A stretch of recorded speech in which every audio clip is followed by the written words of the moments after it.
Jordan Weeks, Biological Anchor Productions, here with another whiteboard video. This is volume number 10. I'm going to call it the Rule of Closeness.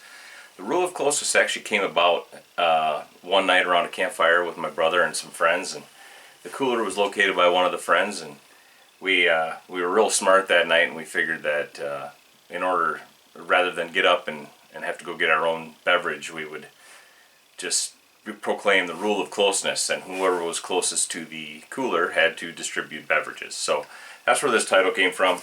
It doesn't really pertain to musky fishing per se, but it is kind of a catchy way to think about this concept. So this came about for me after fishing, Canadian Shield waters for many years, and figuring out that once you find a concentration of fish, more often than not, there are many fish in that general vicinity. The map I have here behind me depicts an area of about 1 square mile on Lake of the Woods, and it may or may not be a fairly close replication to an actual spot on the lake.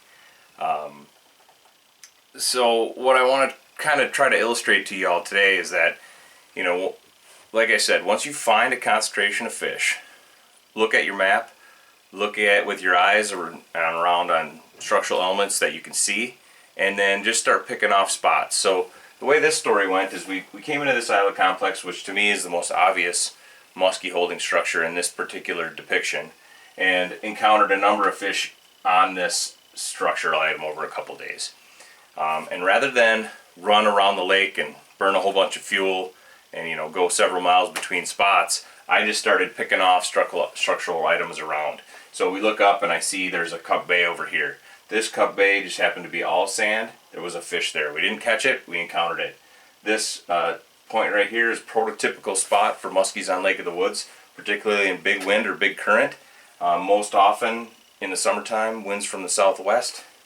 It's going in this direction, and so it can form an eddy here where that'll hold fish. The front side can hold fish, and then as well as when the wind blows, it creates current or a seiche that also pushes water through these areas. So you get eddies here, you get eddies here, you get water going through saddles, you'll get an eddy over here, you get water flowing over underwater reefs. All of that can create feeding frenzies for muskies.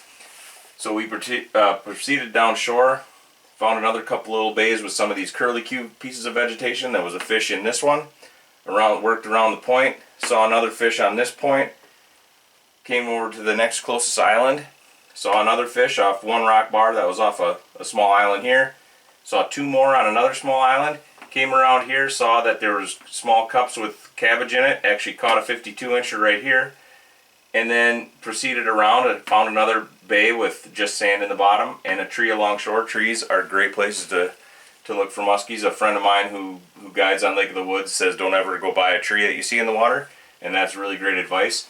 And then on our way back to the resort one day, we saw this other point here. It was generally out of the wind, generally spots I don't tend to fish a lot, but did notice that there was some cabbage along, and we ended up catching another fish there on our way back to the resort.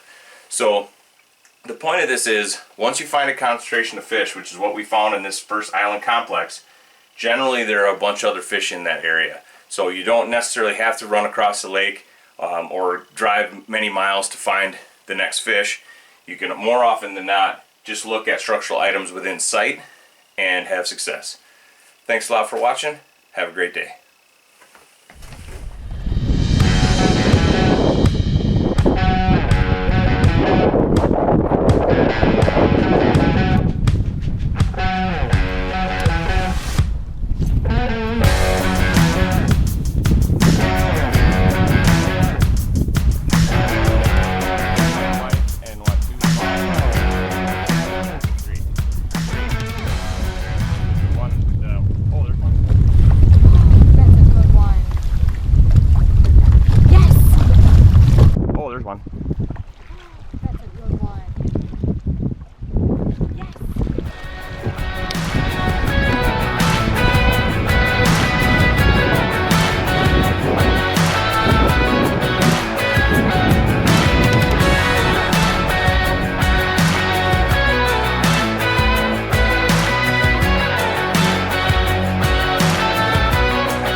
type, big giant Canadian muskie.